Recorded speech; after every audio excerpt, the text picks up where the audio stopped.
السلام علیکم ورحمۃ اللہ وبرکاتہ۔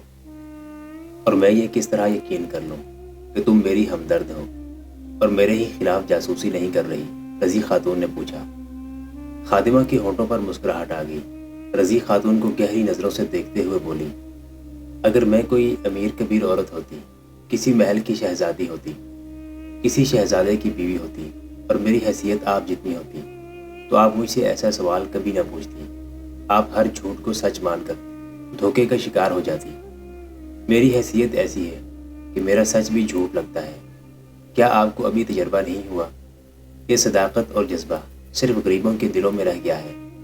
آپ کو آنے والے حالات بتائیں گے کہ آپ کو کس پر اعتبار کرنا چاہیے، ایک غریب خادمہ پر یا حلب کے بادشاہ پر جو آپ کا خاوند ہے۔ آپ مجھ پر اعتبار کرنے کا خطرہ مول لے لیں اور دعا کریں، اللہ آپ کی اور ہماری مدد کرے۔ خادمہ کمرے سے نکل گئی۔ رضی خاتون الجھے خیالوں میں بھٹکتی رہ گئی۔ وہ کمرہ جس کی سجاوٹ اور جس کا سامان شاہانہ تھا، اسے جہنم کی طرح نظر آنے لگا۔ 2-3 روز رضی خاتون کو عز الدین نظر نہ آیا۔ اسے کمرے میں کھانا وغیرہ پہنچایا جاتا رہا۔ خادمائیں اس کی حاضری میں کھڑی رہیں۔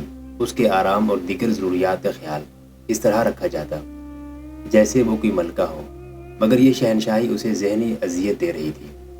وہ ایک سلطان کی بیوہ تھی۔ اس کی زندگی میں بھی اس نے اپنے آپ کو کبھی ملکہ یا شہزادی نہیں سمجھا تھا۔ اس کی صرف یہ خواہش تھی کہ مردوں کے دوش بدوش میدان جنگ میں جائے، صحراؤں میں لڑے اور اسے شہیدوں میں سے اٹھایا جائے۔ ایک روز عز الدین اس کے کمرے میں آ گیا اور مصروفیت کی بنا پر اتنے دن نہ آ سکنے کی معذرت کی۔ میں نے آپ کو غیر حاضری کی شکایت تو نہیں کی، رضی خاتون نے کہا۔ میں دلہن بن کے نہیں آئی۔ میرے دل میں ایسی بھی کوئی خواہش نہیں کہ آپ ہر وقت میرے ساتھ رہیں یا ہر رات میرے ساتھ گزاریں۔ میری آدھی سے زیادہ ازدواجی زندگی تنہائی میں گزری ہے۔ نور الدین زنگی مرحوم محاذ پر رہتے تھے اور میں ان کے نہیں، ان کی لاش کے انتظار میں رہتی تھی۔ محاذ پر نہ ہوں تو سلطنت کے کاموں اور فوج کی تربیت میں مصروف رہتے تھے، لیکن وہاں میں بھی مصروف رہتی تھی۔ سلطنت کے بعض کاموں کی نگرانی اور شہیدوں کے گھروں کی دیکھ بھال میرے سپرد تھی۔ میں جوان لڑکیوں کو زخمیوں کی مرہم پٹی، تیغ زنی، تیر اندازی اور گھوڑ سواری کی تربیت دیتی تھی۔ وہاں میں ایک کمرے میں قید نہیں تھی، جس طرح یہاں بند کر دی گئی ہوں۔ یہ قید مجھے پسند نہیں۔ میں یہ نہیں کہتا کہ نور الدین زنگی مرحوم نے سلطنت کے کئی کام اپنی بیوی کے سپرد کر کے اچھا نہیں کیا تھا، عز الدین نے کہا، لیکن میں کسی سے یہ نہیں کہلوانا چاہتا کہ حلب کی قسمت بنانے اور بگاڑنے میں ایک عورت کا ہاتھ ہے۔ تم میری بیوی ہو، تم پر ایسا کوئی بوجھ نہیں ڈالنا چاہتا جس کا تعلق ازدواجی زندگی سے نہیں۔ چونکہ رضی خاتون کو عز الدین کی نیت کا پتہ خادمہ سے چل چکا تھا، اس لیے اس نے اپنے اس دوسرے خاوند کو ایسی باتوں سے اپنے آپ کو اس خود فریبی سے مبتلا نہ کیا کہ وہ پیار کا اظہار کر رہا ہے۔ وہ ایک ہی بار آج ہی اس کی نیت کو بے نقاب کرنے کا ارادہ کیے ہوئے تھی۔ وہ کم عمر لڑکی نہیں، پختہ کار عورت تھی، مگر جس طرح مجھے اس کمرے میں قید کر دیا گیا ہے یہ مجھے پسند نہیں، رضی خاتون نے کہا۔ میں آپ کے حرم کی کوئی زرخرید لڑکی نہیں، رضی خاتون، عز الدین نے کمرے میں ٹہلتے ہوئے کہا۔ تمہیں وہ ازدواجی زندگی ذہن سے اتارنی ہوگی جو تم نے زنگی مرحوم کے ساتھ گزاری ہے۔ انہوں نے تمہیں جو آزادی دے رکھی تھی وہ مجھے پسند نہیں، اور یہ کسی بھی خاوند کو پسند نہیں آ سکتی۔ کیا تم باہر گھومنا پھرنا چاہتی ہو؟ 4 گھوڑوں کی بگھی موجود ہے، جب چاہو باہر جا سکتی ہو۔ جسے محل کے اندر گھومنے پھرنے کی اجازت نہیں، اسے باہر جانے کی اجازت کیسے مل سکتی ہے؟ رضی خاتون نے پوچھا۔ کیا واقعی آپ نے حکم دیا ہے کہ میں محل کے اندر کہیں نہیں جا سکتی؟ میں نے یہ حکم تمہاری سلامتی کے لیے دیا ہے، عز الدین نے جواب دیا۔ تم جانتی ہو کہ حلب اور دمشق میں کیسی خون ریز خانہ جنگی ہوئی تھی۔ سلطان ایوبی نے تمہارے بیٹے کو شکست دے کر اسے اطاعت کا معاہدہ کرنے پر مجبور کر دیا تھا، مگر یہاں کے لوگوں کے دلوں سے وہ دشمنی نہیں نکلی۔ محل کے اندر ایسے افراد موجود ہیں جو تمہیں اور سلطان ایوبی کو اپنا دشمن سمجھتے ہیں۔ سلطان ایوبی کی فوج کے ہاتھوں ان کے گھر تباہ ہوئے اور ان کے جوان بیٹے مارے گئے ہیں۔ وہ جانتے ہیں کہ تم سلطان ایوبی کی حامی ہو اور دمشق پر تم نے قبضہ کرایا تھا۔ ان میں سے کوئی بھی تمہیں قتل یا اغوا کر سکتا ہے۔ وہ آپ کو بھی قتل کر سکتے ہیں کیونکہ آپ صلاح الدین ایوبی کے دوست اور اتحادی ہیں، رضی خاتون نے کہا۔ تو کیا ہمارا یہ فرض نہیں کہ اس قسم کے افراد کو جو اتحاد اسلامی کے خلاف ہے پکڑا جائے؟ کیا آپ کے پاس ایسے جاسوس اور مخبر نہیں ہیں جو تخریبی عناصر کا سراغ لگا کر انہیں پکڑوا سکیں؟ میں تمام انتظامات کر رہا ہوں، عز الدین نے ایسے لہجے میں کہا جو اکھڑا اکھڑا سا تھا، جیسے اس کے پاس کوئی معقول جواب نہیں تھا۔ میں تمہاری جان خطرے میں نہیں ڈالنا چاہتا۔ کیا یہ خطرہ محل کے صرف اندر ہے؟ رضی خاتون نے پوچھا۔ آپ نے مجھے 4 گھوڑوں کی بگی پر جہاں میں چاہوں باہر گھومنے پھرنے کی اجازت دے دی ہے، کیا باہر مجھے کوئی قتل یا اغوا نہیں کر سکے گا؟ عز الدین کچھ جواب دینے ہی لگا تھا کہ رضی خاتون نے اسے بولنے نہ دیا اور کہا، میں نے آپ کے ساتھ شادی صرف اس لیے کی ہے کہ نور الدین زنگی مرحوم اپنا جو مقصد ادھورا چھوڑ کر فوت ہو گئے ہیں وہ آپ سلطان صلاح الدین ایوبی اور میں مل کر پورا کریں۔ اس کے لیے ضروری ہے کہ اگر ابھی تک آپ کے زیر سایہ ایسے عناصر پرورش پا رہے ہیں جو ایک اور خانہ جنگی کے لیے زمین ہموار کر رہے ہیں تو ان کا خاتمہ کیا جائے اور قوم میں اتحاد پیدا کر کے صلیبیوں کو اس سرزمین سے بے دخل کیا جائے۔ کیا تمہیں یہ شک ہے کہ میں سلطان ایوبی کا اتحادی نہیں؟ کیا آپ مجھے یہ یقین دلا سکتے ہیں کہ اس محل پر صلیبیوں کے وہ اثرات جو میرے بیٹے نے پیدا کیے تھے ختم ہو گئے ہیں؟ رضی خاتون نے پوچھا۔ کیا آپ کے تمام امراء اور سالار بغداد کی خلافت کے وفادار ہیں؟ تم یہاں سفیر بن کے آئی ہو یا میری بیوی؟ عز الدین نے قدر طنز سے کہا۔ میں جو ارادے لے کے آئی ہوں وہ بتا چکی ہوں، رضی خاتون نے کہا۔ میں اپنے وطن سے آپ کے بچے پیدا کرنے اور صرف بیوی بن کے اس کمرے میں رہنے کے لیے نہیں آئی۔ میں محل میں گھوم پھر کر یہ معلوم کرنا چاہتی ہوں کہ حلب صلیب کے سائے سے محفوظ ہے، اگر نہیں تو اس عظیم شہر کو محفوظ کرنا ہے۔ میں اپنے اس ارادے سے باز نہیں آ سکوں گی۔ میں تمہیں ایک بار پھر کہتا ہوں کہ میرے کسی کام میں دخل نہ دینا، عز الدین نے کہا۔ تم میری بیوی اور یہی تمہاری حیثیت رہے گی۔ اگر تم آزاد ہونے کی کوشش کرو گی تو میں نے تمہیں بگی پر باہر جانے کی جو اجازت دی ہے وہ بھی روک لوں گا۔ اگر میں یہ شرط قبول نہ کروں تو اس کمرے میں قید رہو گی۔ عز الدین نے جواب دیا، تم مجھ سے طلاق نہیں لے سکتی اور میں تمہیں طلاق نہیں دوں گا۔ عز الدین باہر نکل گیا۔ آپ نے غلطی کی ہے، خادمہ نے رضی خاتون سے کہا۔ خادمہ پچھلے دروازے کے ساتھ کان لگائے عز الدین اور رضی خاتون کی باتیں سن رہی تھی۔ عز الدین باہر نکل گیا تو خادمہ پچھلے دروازے سے اندر آ گئی۔ اس نے کہا، اگر آپ ضد کریں گی تو یہ شخص آپ کو فی الواقع ایسی قید میں ڈال دے گا جو ہوگی آزادی، مگر قید سے بدتر ہوگی۔ اب آپ نے ان کی نیت جان لی ہے، اب ان کے ساتھ اس سلسلے میں کوئی بات نہ کریں، ان کے سامنے خوش رہیں، بظاہر بے حس ہو جائیں۔ آپ جو ارادے لے کے آئی ہیں وہ ہم پورے کریں گے۔ مجھے یہ سن کر خوشی ہوئی کہ آقا نے آپ کو بگی پر باہر جانے کی اجازت دے دی ہے۔ ہم آپ کو اپنے کماندار سے ملوائیں گے اور اگر اسحاق ترک آ گیا تو اس کی بھی ملاقات آپ سے کرائیں گے۔ دروازہ آہستہ سے کھلا، دونوں نے دیکھا رضی خاتون کی بیٹی شمس النساء تھی۔ وہ دروازے میں رکی، اس کے ہونٹوں پر مسکراہٹ آئی مگر آنکھوں سے آنسو بہہ نکلے۔ مسکراہٹ آنسو میں بہہ گئی۔ ماں نے آگے بڑھ کر بیٹی کو گلے لگا لیا اور دونوں کی ہچکیاں سنائی دینے لگیں۔ خادمہ باہر نکل گئی۔ کچھ دیر دونوں الملک صالح کو یاد کر کے روتی رہیں۔ تم اتنے دن کہاں رہی؟ رضی خاتون نے پوچھا۔ چاچا عز الدین نے آپ سے ملنے سے منع کر دیا تھا۔ وجہ پوچھی تھی ان سے؟ انہوں نے گول مول اور محمل سی وجہ بتائی تھی، شمس النساء نے جواب دیا۔ ابھی ابھی انہوں نے کہا ہے کہ اپنی ماں کے پاس جاتی رہا کرو۔ انہوں نے یہ بھی کہا ہے کہ میں بہت مصروف ہوتا ہوں، تم اپنی ماں کے ساتھ زیادہ وقت گزارا کرو۔ انہوں نے یہ نہیں کہا کہ اپنی ماں پر نظر رکھا کرو اور مجھے بتایا کرو کہ اس کے پاس کون آتا ہے اور کیا باتیں ہوتی ہیں؟ ہاں، شمس النساء نے معصومیت سے جواب دیا۔ انہوں نے کچھ ایسی باتیں کی تو تھی جو میں سمجھ نہیں سکی۔ میں نے کہہ دیا تھا کہ اچھا بتایا کروں گی۔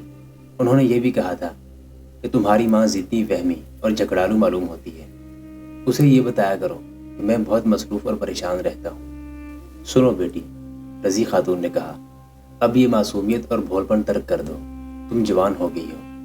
میں یہ نہیں کہوں گی کہ اب تمہاری شادی ہو جانی چاہیے۔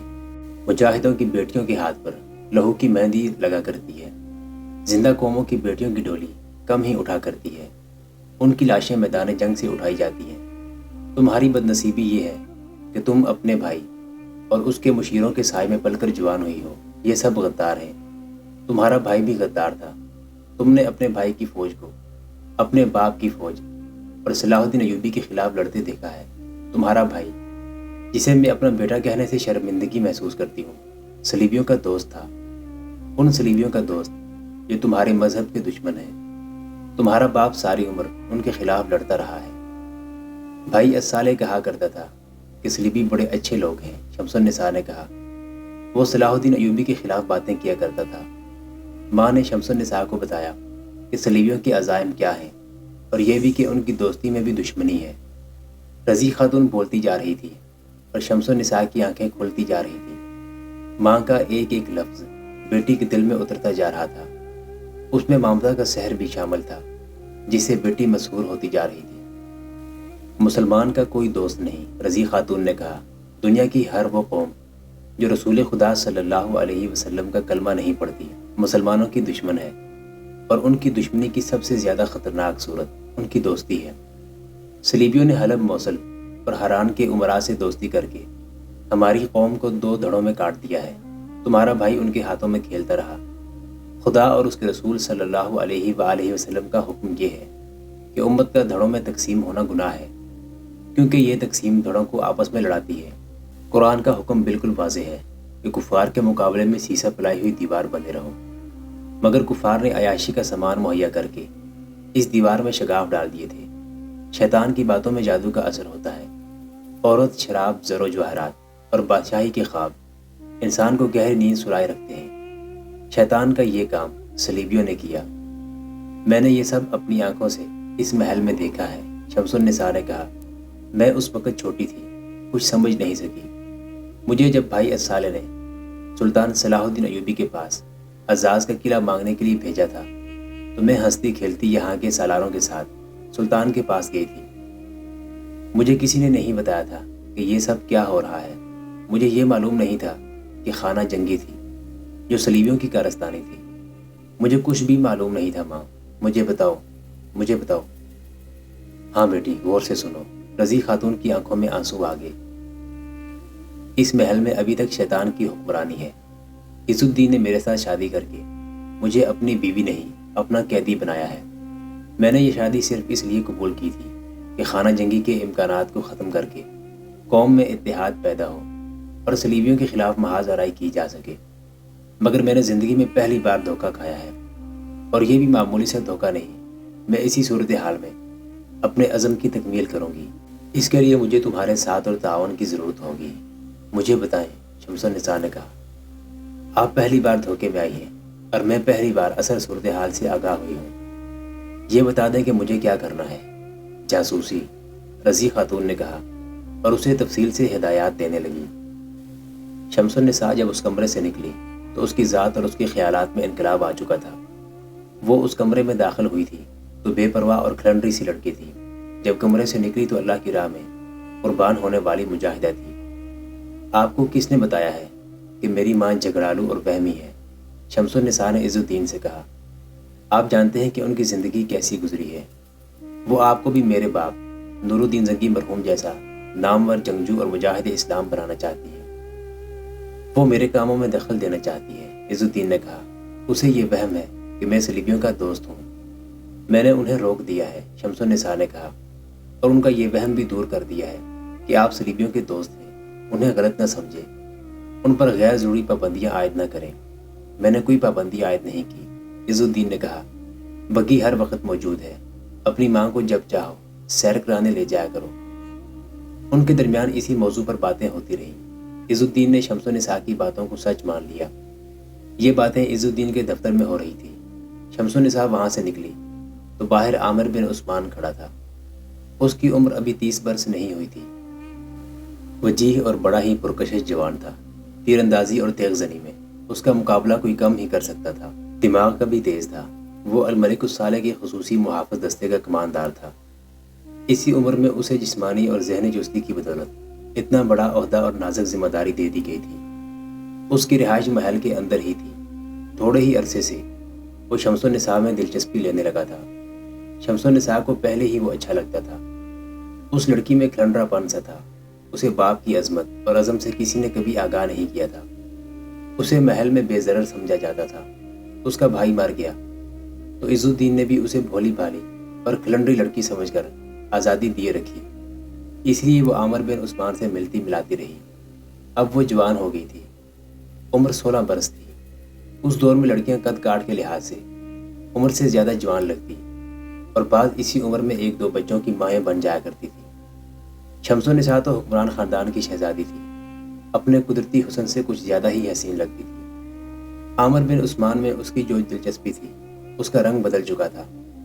کبھی وہ اسے چھیڑ کر بھاگ جایا کرتی تھی، مگر اب اسے دیکھ کر شرما جاتی اور اسے چوری چھپے ملا کرتی تھی۔ یہ پاک محبت تھی جس کی شدت نے انہیں روح کی گہرائیوں تک ایک دوسرے کا گرویدہ بنا رکھا تھا۔ انہوں نے شادی کے عہد و پیمان کر رکھے تھے۔ مشکل یہ تھی کہ عامر بن عثمان شمس النساء کے خاندان کا ادنیٰ ملازم تھا۔ وہ اس لڑکی کے رشتے کی توقع رکھ ہی نہیں سکتا تھا، پھر بھی اس نے گھر والوں کا طے کیا ہوا رشتہ قبول کرنے سے انکار کر دیا تھا۔ شمس النساء عز الدین کے دفتر سے نکلی تو عامر باہر کھڑا تھا۔ شمس النساء اسے دیکھ کر مسکرائی اور اشارہ کر کے چلی گئی۔ عامر اس اشارے کو اچھی طرح سمجھتا تھا۔ اس نے سر ہلایا، جس کا مطلب یہ تھا کہ ضرور آؤں گا۔ جگہ پودوں اور درختوں میں ڈھکی چکی تھی، اوپر رات کی تاریکی نے پردہ ڈال رکھا تھا۔ عامر بن عثمان اور شمس النساء محل کی رونق اور گہما گہمی سے بے نیاز اس جگہ بیٹھے ہوئے تھے۔ ان کے پرشباب جذبات پر والہانہ محبت کا نشہ طاری تھا۔ میں آج اپنی ماں سے ملی ہوں، شمس النساء نے بتایا، اور اب انہی کے ساتھ رہا کروں گی۔ تمہاری ماں بھی شاہی خاندان کی خاتون ہے، عامر نے کہا۔ وہ تمہیں کسی شہزادے کے ساتھ ہی بیاہنا پسند کریں گی؟ نہیں، شمس النساء نے کہا۔ وہ شاہی خاندان کی ضرور ہیں، لیکن اس خیمے میں رہنا پسند کرتی ہیں جو محاذ کے بالکل قریب ہو۔ وہ مجھے بھی سپاہی بنانا چاہتی ہیں۔ کیا یہ امید رکھی جا سکتی ہے کہ تم ان سے میرے متعلق بات کرو اور وہ مان جائیں؟ عامر نے پوچھا۔ اگر میں نے ان کی وہ امیدیں پوری کر دیں جو انہوں نے میرے ساتھ وابستہ کر دی ہیں تو میں ان سے اپنی ہر خواہش منوا سکتی ہوں، شمس النساء نے جواب دیا۔ تمہیں بھی ان کی امید پوری کرنی ہوگی۔ انہوں نے میرا نام لیا تھا؟ نہیں، شمس النساء نے جواب دیا۔ انہوں نے مجھے اپنا مقصد بتایا ہے جس کی تکمیل کے لیے انہیں میرے تعاون کی ضرورت ہے، اور مجھے تمہاری مدد کی ضرورت ہے۔ اس سے پہلے کہ میں تمہیں یہ مقصد اور اپنے فرائض بتاؤں، میں تم سے حلف لینا چاہتی ہوں کہ تم مدد کرو یا نہ کرو، اس مقصد کو اور میری سرگرمیوں کو راز میں رکھو گے۔ اور اگر میں حلف نہ دوں تو؟ عامر نے ہنستے ہوئے اسے اپنے ساتھ لگا لیا۔ شمس النساء پرے ہٹ گئی۔ عامر پر سنجیدگی طاری ہو گئی۔ شمس النساء نے کہا، میں نے پہلے بھی وعدہ کیا ہے، آج جیسی قسم کہو گے کھا کر اپنا وعدہ دہراؤں گی کہ میری شادی ہوگی تو تمہارے ساتھ ہوگی، لیکن اس سے پہلے ہمیں وہ کام کرنا ہوگا جو ماں نے مجھے بتایا ہے۔ عامر بن عثمان کو حیرت اس پر ہوئی کہ شمس النساء کو اس نے ایسی سنجیدگی میں کبھی نہیں دیکھا تھا۔ وہ چونکا اور بولا، کیا تمہارے دل میں میری محبت اتنی سی رہ گئی ہے کہ تم مجھ سے حلف لینا ضروری سمجھتی ہو؟ کام کچھ ایسا ہی ہے کہ حلف ضروری ہے، شمس النساء نے جواب دیا۔ میں تو اپنی ماں کا حکم مانتے ہوئے جان بھی دے دوں گی، تم شاید ساتھ نہ دے سکو۔ میں تمہاری محبت کی خاطر جان دے دوں گا۔ نہیں، شمس النساء نے کہا، محبت کی خاطر نہیں، اسلام کی عظمت کی خاطر۔ اس اسلام کی خاطر نہیں جو اس محل کے اندر ہم دیکھ رہے ہیں، میں اس اسلام کی بات کر رہی ہوں جس کی خاطر میرے والد محترم نے کفار سے لڑتے عمر گزاری ہے، اور جس کی خاطر صلاح الدین ایوبی لڑ رہا ہے۔ میں قرآن کے نام پر حلف دیتا ہوں کہ مجھے جو فرض سونپا جائے گا جان کی بازی لگا کر پورا کروں گا۔ عامر بن عثمان نے شمس النساء کا ہاتھ اپنے ہاتھ میں لے کر کہا، اگر میں نے اس حلف کی خلاف ورزی کی تو مجھے جان سے مار دیا جائے اور میری لاش کتوں اور گیدڑوں کے آگے پھینک دی جائے۔ اب بتاؤ مجھے کیا کرنا ہے؟ جاسوسی، شمس النساء نے کہا۔ سلطان صلاح الدین ایوبی مصر میں ہے۔ وہ اس خوش فہمی میں مبتلا ہیں کہ انہوں نے میرے بھائی الملک الصالح کے ساتھ جو دوستی اور آئندہ جنگ نہ کرنے کا معاہدہ کیا تھا وہ اس کی وفات کے بعد بھی قائم ہے، مگر تم زیادہ اچھی طرح جانتے ہو کہ معاہدے کے باوجود حلب کی عمارت صلیبیوں کے اثرات سے پاک نہیں رہی۔ عز الدین کو سلطان صلاح الدین ایوبی اپنا دوست سمجھتا ہے، لیکن میری ماں کسی اور خطرے کا اظہار کر رہی ہے۔ آقا اور تمہاری والدہ کی شادی کے بعد کوئی خطرہ نہیں رہنا چاہیے، عامر نے کہا۔ اصل خطرہ شادی سے ہی شروع ہوا ہے، شمس النساء نے کہا۔ یہ شادی دراصل قید ہے جس میں میری ماں کو ڈال دیا گیا ہے۔ عز الدین نے یہ شادی اس مقصد کے لیے کی ہے کہ دمشق والوں کو کوئی صحیح راہ دکھانے والا نہ رہے۔ ہمیں اس محل کے ڈھکے چھپے ہوئے بھید معلوم کر کے قاہرہ تک پہنچانے ہیں۔ یہ بھی معلوم کرنا ہے کہ صلیبیوں کی نیت اور ارادے کیا ہیں۔ کیا وہ ایک بار پھر ہماری افواج کو خانہ جنگی میں مروانا چاہتے ہیں، یا وہ کوئی اور جنگی اقدام کریں گے؟ تم ایسی جگہ پر ہو جہاں تمہیں بہت کچھ نظر آ سکتا ہے۔ تم عز الدین کے خصوصی محافظ دستے کے کماندار ہو۔ میں تمہاری بات سمجھ گیا ہوں، عامر بن عثمان نے کہا۔ تم نے ٹھیک کہا ہے کہ میں ایسی جگہ پر ہوں جہاں مجھے بہت کچھ نظر آتا ہے شمسی۔ میں جو دیکھتا رہا ہوں اور جو دیکھ رہا ہوں اس پر کبھی غور نہیں کیا تھا۔ میں مرتے مجاہد سے ملازم بن گیا تھا۔ جب سپاہی مجاہد سے ملازم بن جاتا ہے تو یہی کچھ معلوم ہوتا ہے جو اس محل میں ہو رہا ہے۔ سپاہی کو اپنی ملازمت سے غرض ہوتی ہے۔ وہ دشمن کا خون بہانے کی بجائے خوشامدی بن جاتا ہے تاکہ اوپر والے اس پر خوش رہیں، انعام و اکرام ملتا رہے اور ترقی ملے۔ خون اور خوشامد میں اتنا ہی فرق ہے جتنا فتح اور شکست میں۔ مجھے کسی نے کبھی نہیں بتایا کہ سپاہی کا فرض صرف باہر کے حملے روکنا نہیں بلکہ اندر کے خطروں کے خلاف لڑنا بھی ہے۔ سپاہی کا فرض یہ بھی ہے کہ اگر ملک اور قوم کو اپنے ہی حکمران کی طرف سے خطرہ ہو تو اس کا سینہ تیروں سے چھلنی کر کے اسے قلعے سے باہر پھینک دے۔ تم نے مجھے فرض یاد دلا دیا ہے۔ مجھے یہ بتاؤ کہ کسی کو قتل کرنا ہے یا صرف اندر کے راز ہی معلوم کرنے ہیں؟ دونوں کام کرنے ہیں، شمس النساء نے جواب دیا۔ راز معلوم کرنے کے لیے کسی غدار کو قتل کرنا پڑے تو گریز نہ کیا جائے۔ سنو شمسی، عامر بن عثمان نے کہا، اب میں ملازم کی حیثیت سے نہیں مجاہد کی حیثیت سے بات کروں گا۔ راز کی بات یہ ہے کہ حلب کے حاکموں اور بعض سالاروں پر بھروسہ نہیں کیا جا سکتا۔ اگر عز الدین مخلص بھی ہو، سچے دل سے سلطان صلاح الدین ایوبی کا دوست بھی ہو، پھر بھی وہ حلب کی فوج کو مصر کی فوج کا اتحادی نہیں بنا سکے گا۔ اس کے حاکموں، مشیروں اور وزیروں کے ایمان کو صلیبیوں نے خرید رکھا ہے۔ انہوں نے تمہارے بھائی کی وفات کے فوراً بعد عز الدین کو اس طرح پریشان کرنا شروع کر دیا ہے، کسی نہ کسی مد میں خرچ کرنے کے لیے اس سے رقم مانگتے رہتے ہیں۔ سرکاری خزانہ تیزی سے خالی ہو رہا ہے، رقم اور سونا خرد برد ہو رہا ہے۔ میرا خیال ہے کہ یہ ایک سازش ہے جس کا مقصد یہ ہے کہ خزانہ خالی کر کے عز الدین کو مجبور کر دیا جائے کہ وہ صلیبیوں سے امداد لینے پر مجبور ہو جائے۔ اس سے اپنے حاکم وغیرہ جتنی رقم مانگتے ہیں وہ دے دیتا ہے۔ اس کا مطلب یہ ہوا کہ عز الدین کمزور حکمران ہے، شمس النساء نے کہا۔ اس کی کمزوری یہی ہے کہ وہ حکمرانی کی گدی کو چھوڑنا نہیں چاہتا، عامر بن عثمان نے جواب دیا۔ میں نے اس کی جو باتیں سنی ہیں ان سے معلوم ہوتا ہے کہ وہ حکمرانی قائم رکھنے کے لیے صلیبیوں کے ساتھ ساز باز کر لے گا۔ میں اب اس کی اور اس کے مشیروں کی باتیں غور سے سنا کروں گا اور تمہیں بتاتا رہوں گا۔ یہ بھی ذہن میں رکھنا کہ یہاں صلیبیوں کے جاسوس موجود اور سرگرم ہیں، شمس النساء نے کہا، اور یہاں ہمارے جاسوس بھی کام کر رہے ہیں۔ کسی روز ان سے تمہاری ملاقات کراؤں گی۔ شمس النساء نے مسکرا کر پوچھا، تمہاری سوڈانی پری کس حال میں ہے؟ اب بھی ملتی ہے؟ ملتی ہے، عامر بن عثمان نے جواب دیا۔ گھسیٹتی ہے، پرسوں ملی تو رو بھی پڑی تھی۔ کہتی ہے ایک بار میرے کمرے میں آ جاؤ۔ شمسی، میں اس لڑکی سے ڈرتا ہوں۔ تم جانتی ہو کہ اس کے حسن میں جادو ہے، اس کے طلسم میں آیا ہوا انسان نکل نہیں سکتا۔ میں اس لیے اس سے نہیں ڈرتا کہ وہ بہت حسین ہے، مجھ پر مرتی ہے اور میں اس کے جال میں پھنس جاؤں گا۔ ڈر یہ ہے کہ وہ والی حرب عز الدین کے حرم کا ہیرا ہے، اس کا نام انوشی ہے، لیکن محل کے اندرونی حلقوں کے افراد اسے سوڈانی پری کہتے ہیں۔ اگر عز الدین یا اس کے کسی امیر وزیر کو پتہ چل گیا کہ یہ لڑکی مجھے چاہتی ہے تو لڑکی سے کوئی باز پرس نہیں ہوگی، سزا مجھے ملے گی۔ مجھے تہہ خانے میں باندھ کر ایسی اذیتیں دی جائیں گی کہ تم سنو تو مر جاؤ۔ مجھے یہ بھی ڈر ہے کہ میں نے اسے مایوس کیے رکھا تو وہ مجھ پر دست درازی یا بدنیتی کا الزام عائد کر کے مجھے قید میں ڈلوا دے گی۔ اسے ابھی تک یہ تو معلوم نہیں ہوا کہ تم مجھے چاہتے ہو اور ہماری ملاقاتیں ہوتی ہیں، شمس النساء نے پوچھا۔ جس روز اسے پتہ چل گیا وہ ہم دونوں کی زندگی کا آخری دن ہوگا، عامر بن عثمان نے جواب دیا۔ تمہیں شاید بخش دیا جائے، مجھے کوئی نہیں بخشے گا۔ انوشی دراصل صلیبیوں کا بھیجا ہوا تحفہ تھا۔ حلب میں یہ لڑکی آئی تو الملک الصالح بیمار پڑ گیا اور مر گیا۔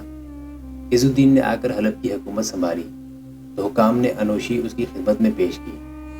اس کے ساتھ عز الدین نے رضی خاتون کے ساتھ شادی کر لی۔ یہ اس دور کے حکمرانوں کا دستور تھا کہ بیویاں الگ رکھتے تھے اور حرم میں بغیر شادی کی لڑکیاں الگ رکھتے تھے۔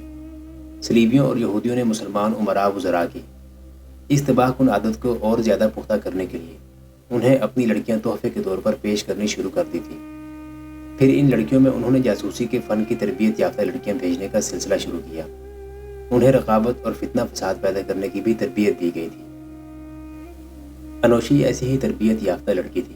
وہ عز الدین کے محل کی ضیافتوں میں شراب پلاتی تھی، پیتی بھی تھی۔